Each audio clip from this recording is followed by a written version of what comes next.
Bwana Yesu asifiwe. Bwana Yesu asifiwe sana. Ninakuja tena nifundishe somo lingine la kuwa mwana.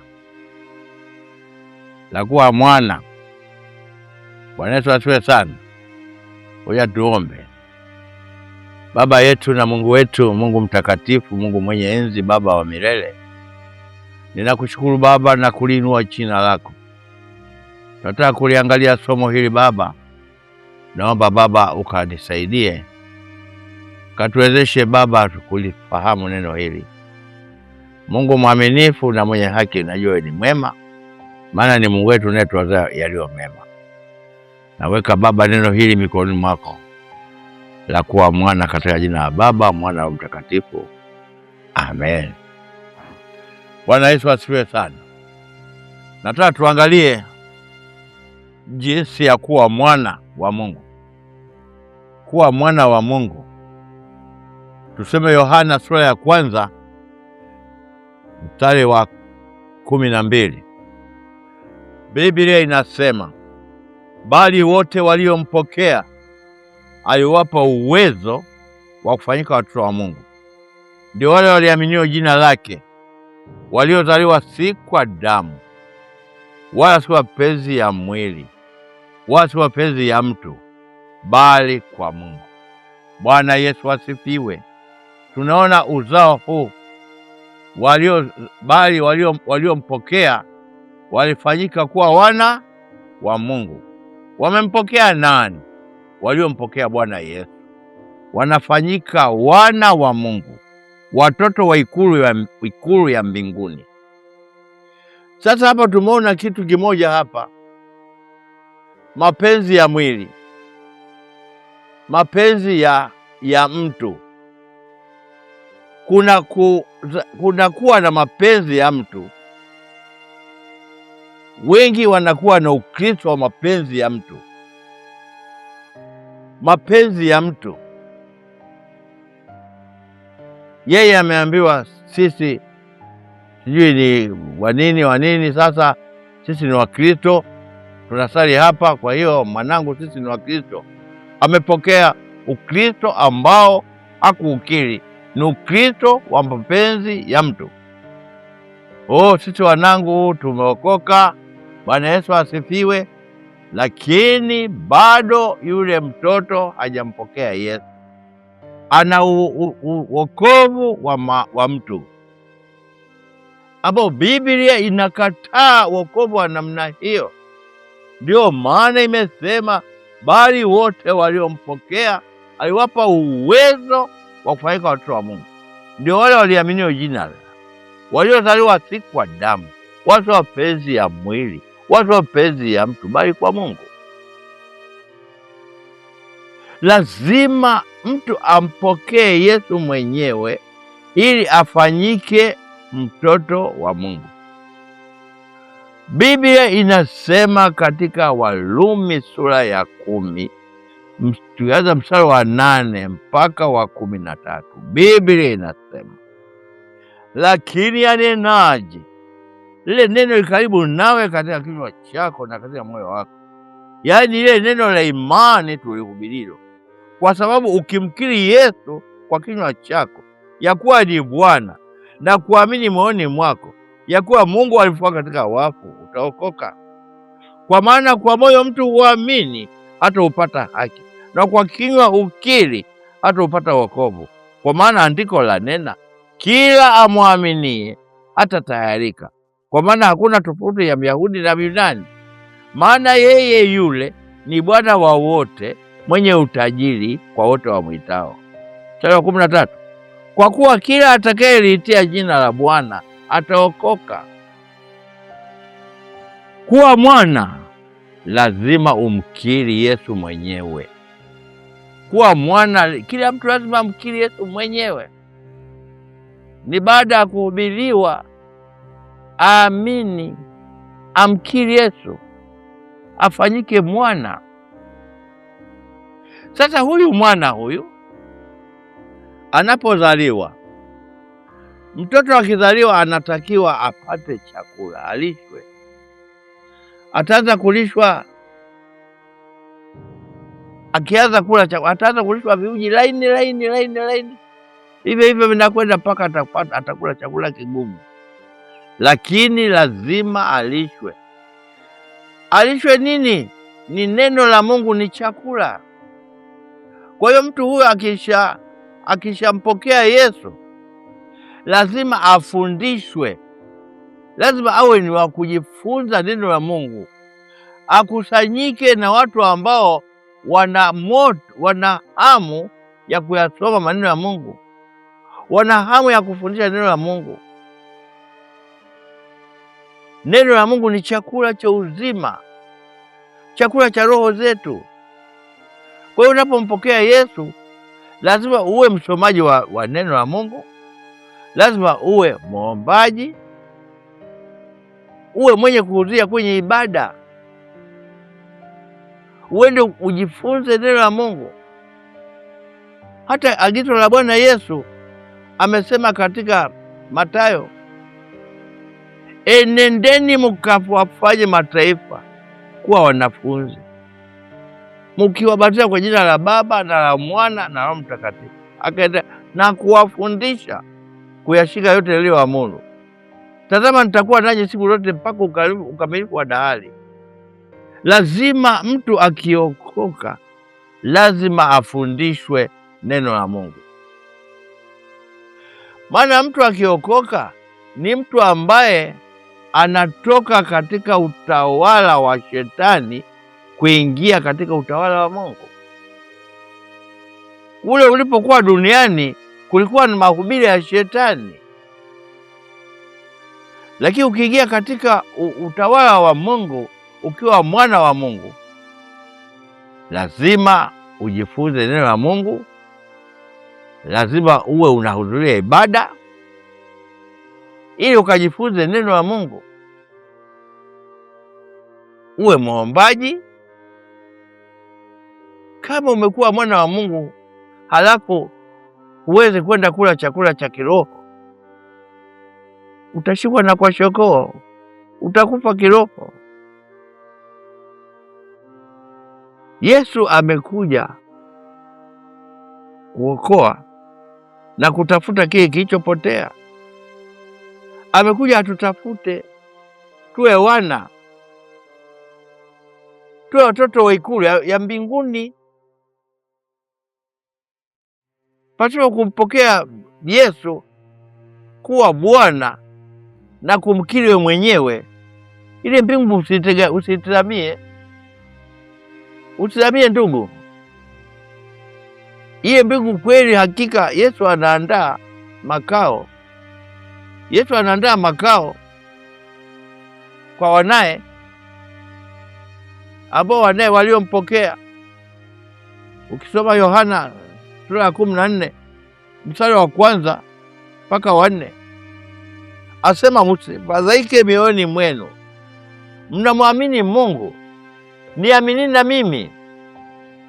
Nyumbani mwa Baba yangu mna makao mengi, kama sivyo ningaliwaambia, maana naenda kuandalia mahali. Basi nikienda kuandalia mahali, nitakuja kuwakaribisha kwangu, ili mimi nilipo na nyinyi mwepo. Yesu anaandalia wanaye ambao ni wale waliompokea. Anaandaa makao. Haya makao yana masharti. Haya makao hayaingii makahaba. Haya makao hawaingii walevi. Hawa makao hawaingii wachawi, hawaingii waongo. Haya makao hawaingii wala rushwa. Haya makao hawaingii watoa rushwa. Haya makao yana masharti. Haya makao yana masharti. Ili uwe mwana wa Mungu lazima ukubaliane na masharti haya. Baada ya kumpokea Yesu kuwa mwana, lazima ushike masharti ya kulisoma neno la Mungu, ya kufundishwa neno la Mungu, ya kulitii neno la Mungu. Hapo utakuwa mwana mtiifu unayesoma neno la Mungu. Ndugu, ninakusihi wewe unayejipa matumaini kwamba mimi ni Mkristo, lakini bado hujamkiri Yesu, bado Biblia inakukataa. Biblia inakukataa. Soma Mathayo 24:24. Wameandikwa kuna makristo wa uongo, sio Wakristo, makristo wa uongo. Na haya ni majanja, yanatafuta watu waliompokea Yesu wawarudishe nyuma. We katika Ukristo wao usiompendeza Mungu. Wakristo ni waliomfanania Kristo, waliozaliwa mara ya pili.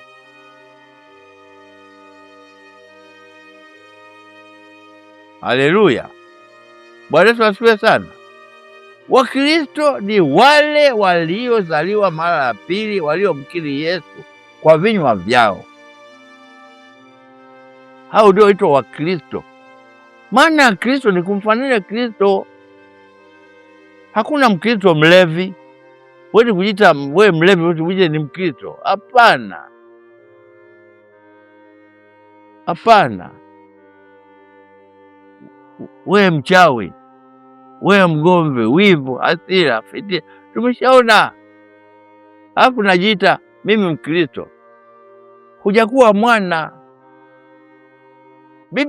Biblia imesema mwana akiwaweka huru mtakuwa huru kweli kweli. Kuna uhuru wa Yesu, maana hujaamua kikamilifu kuwa mwana wake kweli kweli. Ili uwe mwana lazima uyatii maneno ya Mungu na kuyasoma. Maana baada ya kupokea Yesu ndio inatakiwa ufundishwe neno la Mungu. Huwezi kumzaa mtoto asionyeshwe. Basi umemzaa tu bwana, unataka kumlaza huko, basi unakwenda zako. Atakufa. Lazima mtoto anyonyeshwe, ataishi. Sasa neno la Mungu ni maziwa. Neno la Mungu lazima ukiokoka uende ukafundishwe kwa watu ambao wanafundisha neno la Mungu. Utakuwa na uzima. Utakuwa na uzima, utatua mizigo yako. Utaona kwamba Mungu anataka nini. Tufanye yaliyo mapenzi ya Mungu. Mwana ni kuyafanya mapenzi ya Mungu.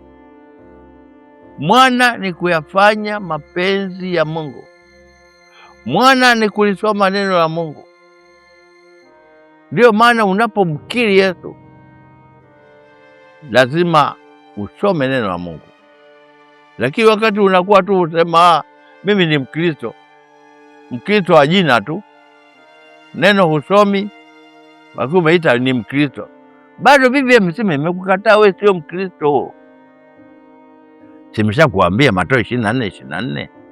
Kuna wameandikwa makristo wa uongo. Sio Wakristo, makristo. Usikubali kuita makristo. Mgeukie Bwana Yesu, uokoke, ufanyike mwana, mtoto wa ikulu ya mbinguni, ili uendelee kujifunza neno la Mungu, uyashie maneno ya Mungu, ukulie wokovu wako kwa kula neno la Mungu. Bwana Yesu asifiwe sana. Bwana Yesu asifiwe. Jamani, maneno ya Mungu yanatufundisha uwana, mwana. Biblia hata maandiko yanasema mwana akiwaweka huru mtakuwa huru kweli kweli. Ukiwa katika wokovu una uhuru, maana utakwenda katika njia ambazo zinampendeza Mungu. Mnajua dhambi jamani ni mzigo. Dhambi ni mzigo. Kama hujafanyika mwana, ujue una mzigo mzito. Yesu hakusema anatupenda mno. Ndio maana Mathayo 11 pale 28 Yesu anasema, njoni kwangu ninyi nyote msumbukao na wenye kulemewa na mizigo, nami nitawapumzisha. Ili uwe mwana, katue mzigo wako kwa Yesu. Kwa Yesu utatua mzigo wako, utafanyika mwana. Yesu nampenda, anaita sana kwa upole. Yesu anaita kwa upole, njoni kwangu ninyi nyote msumbukao na wenye kulemewa na mizigo, nami nitawapumzisha. Kwa Yesu kuna mapumziko, utakuwa mwana. Kuna mapumziko kwa Yesu, kuna mapumziko. Ili uwe mwana lazima ukubaliane na maneno ya Mungu. Ukubaliane na maneno ya Mungu, usome neno la Mungu, ujifunze neno la Mungu, uyashie maneno ya Mungu, uwe mtiifu. Biblia inasema kwenye Isaya 1 pale, kama mkikubali na kutii, mtakula mema ya nchi, bali mkikataa na kuasi, mtaangamia kwa upanga, maana kinywa cha Bwana kimenena haya. Tii kuwa mwana. Mwana lazima uwe mtiifu. Utakula mema ya nchi. Lazima utii. Ukitii utakula mema ya nchi. Shetani asitudanganye. Mbona Biblia imesema mpingeni shetani naye atawakimbia. Shetani anakuzuia usiwe mwana. Yesu amekuleta wokovu, amekuleta aokoe. Ni wewe tu kuamua kumkiri. Amua kumkiri Yesu na uendelee kujifunza neno la Mungu ili wana wako uweze kukua. Baada ya kumpokea Yesu kuwa mwana wa Mungu, lazima upate fundisho. Lazima upate fundisho. Uonyeshwe mapenzi ya Mungu. Uonyeshwe mapenzi ya Mungu. Bwana Yesu asifiwe sana. Naona ile Yohana 14:15 Yesu akasema, mkinipenda mtazishika amri zangu, nami nitamwomba Baba awapelekee msaidizi mwingine, ili akae nanyi hata milele, ambaye ndiye Roho wa kweli, ambao ulimwengu haumuoni wala haumtambui, lakini ninyi mnamtambua, maana anakaa ndani yenu. Wale wana wanamtambua Roho Mtakatifu. Kama si wewe sio mwana, wana hata utajua Roho Mtakatifu ni nini. Roho Mtakatifu anatusaidia, ni msaidizi wetu wa kutusaidia. Angalia wewe unataka kumtukana mwenzako, lakini Roho Mtakatifu pale anakunoza, acha hayo sio mazuri. Anasaidia. Sasa mpaka ukiwa mbishi mkaidi, tayari unajikuta umefanya mambo yasiyompendeza, maana umemkaidi Roho Mtakatifu. Lakini Roho Mtakatifu yuko kutusaidia. Anakaa ndani yetu. Roho Mtakatifu anakaa ndani yetu. Na anakaa kwa wale ambao wamempokea Yesu, wamefanyika wana. Ukimpokea Yesu unafanyika mwana. Sasa yafanye mapenzi ya Mungu. Utaona ukuu na utukufu wa Mungu. Mungu anatupenda. Mungu anatupenda. Bwana Yesu anatuita kabisa kwa upole. Hata saa nyingine ukisoma pale Ufunuo 3:20 anasema, tazama nasimama mlangoni nabisha. Mtu akisikia sauti yangu na kufungua mlango, nitaingia kwake, nami nitakula naye, naye pamoja nami. Yesu anabisha ili uwe mwana. Wewe ni kufungua mlango, ni kufungua mlango tu ili aingie. Jamani, kula na Yesu kuna raha Kuna na Yesu kuna raha. Ukifungua mlango, Yesu ataingia, utakula na Yesu. Ndio maana amesema, tazama anasimama mlangoni nabisha. Mtu akisikia sauti na kufungua mlango, nitaingia kwake. Yesu anabisha kwenye mlango wa moyo wako. Anabisha kwenye mlango wa moyo wako. Wewe ni kufunguka, funguka. Umkiri Yesu kwa kinywa chako, ufanyike mwana wa Mungu. Ufanyike mwana wa Mungu. Ndugu, nisikize maneno haya. Hebu yasikize maneno haya, wala usiyapuuze. Yesu anakuita kwa upole. Yesu atakuita kwa upole. Lakini kumbuka nikwambie, unakuja wakati atakapokuja Yesu mara ya pili, haji kuita kwa upole tena. Maana baada ya kufa ni hukumu. Yeye akija hakuna kubembeleza tena, njoni kwa, hakuna. Haya, anasimama na kuhukumu basi waliotenda mema katika ufalme wa mwana wa pendo, walio ambao kumpenda huku kwa Bwana wa moto wa milele. Bwana Yesu asiwe sana. Kwa Yesu kuna ukombozi, kuna msamaha, lakini lazima ukiri. Acha mambo yanayokuzungusha ndugu yangu. Haya mambo ya dunia yatakwisha.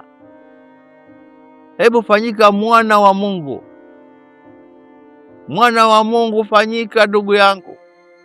Wewe unayenisikiliza, hebu umpokee Yesu, ufanyike mwana wa Mungu. Mpokee Yesu, ufanyike mwana wa Mungu. Naona kuna watu hivi sasa wamenielewa, wanataka wampokee Yesu. Ndugu yangu, nitakuombea, wala usiwe na wasiwasi. Nitakuombea ili ufanyike mwana wa Mungu. Kaa ujitayarishe tu, nitakuja kuombea ili ufanyike mwana wa Mungu. Sasa uishie maneno ya Mungu, uishie kujifunza neno la Mungu, uishie kumwabudu Mungu. Maana ibada ni kitu cha muhimu. Biblia inasema msiache kukusanyika. Lazima watu wakusanyike kujifunza neno la Mungu. Lazima waje wakusanyike wajifunze maneno ya Mungu. Hapo utakuwa mwana wa Mungu aliye hai na wa kweli. Bwana Yesu asifiwe sana. Ndugu zangu, Mungu anakupenda sana. Mungu anatupenda mno, na Mungu anatuvumilia mno. Ukiangalia mambo yanayofanyika sasa, lakini Mungu anayavumilia. Watu wamemwasi Mungu, ukahaba umepamba moto. Watu hawaogopi kwamba kuna ukimwi, hawaogopi kwamba kuna mambo hayampendezi Mungu haya. Ndugu zangu, jisalimishe kwa Yesu. Uepukane na mambo haya, uepukane na mambo haya. Kuna janga hili jamani la ukimwi, watu wanakuambia hawajali kabisa.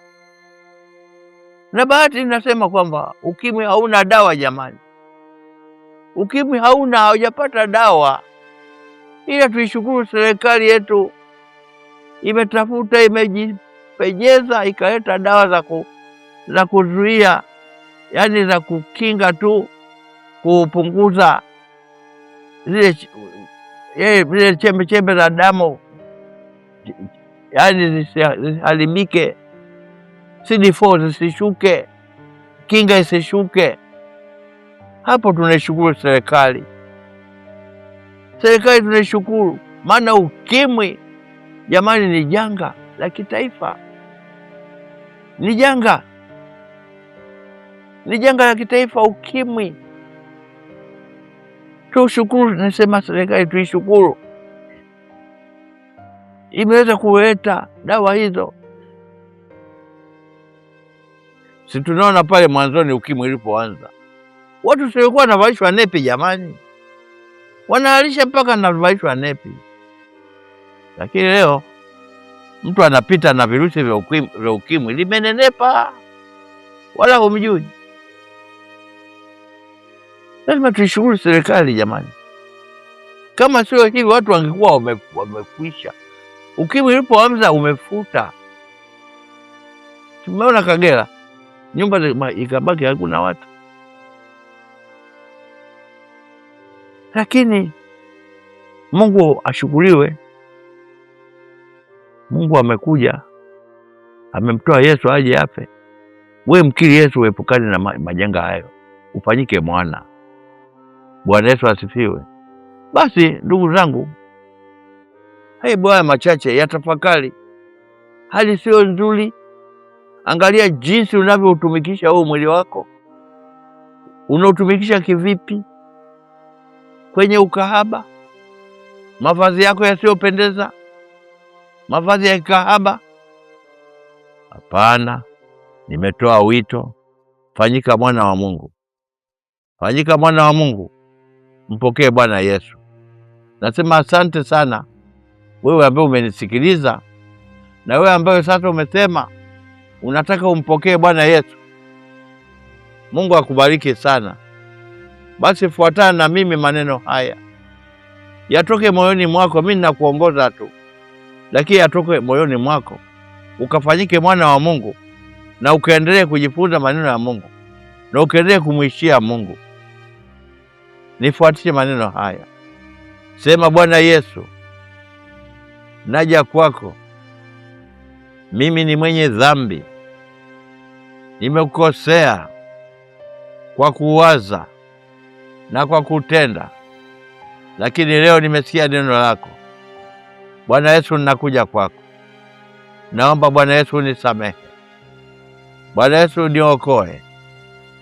Bwana Yesu, futa jina langu katika kitabu cha hukumu. Andika jina langu katika kitabu cha uzima. Nakushukuru Bwana Yesu kwa kuwa umenisamehe. Nakushukuru Bwana Yesu kwa kuwa umeniokoa. Tangu leo nimeamua niwe mwana wako. Nishike na mkono wako. Amen. Bwana Yesu, ninakuja mbele zako nikiweka watu hawa ambao wamekukiri, kama ulivyosema kwamba aje kwako hutamtupa. Baba mtakatifu, wanao hawa wamekukiri wewe kama Bwana na Mwokozi wao. Naomba Baba, mkono wako ukawashike, kawaongoze katika njia zako Baba. Baba, umejaa huruma mno. Asante Baba mtakatifu, maana utaenda kuonekana kwa wanao hawa waliokukiri leo. Baba, naweka mikononi mwako katika jina la Baba na la Mwana na Roho Mtakatifu. Amen.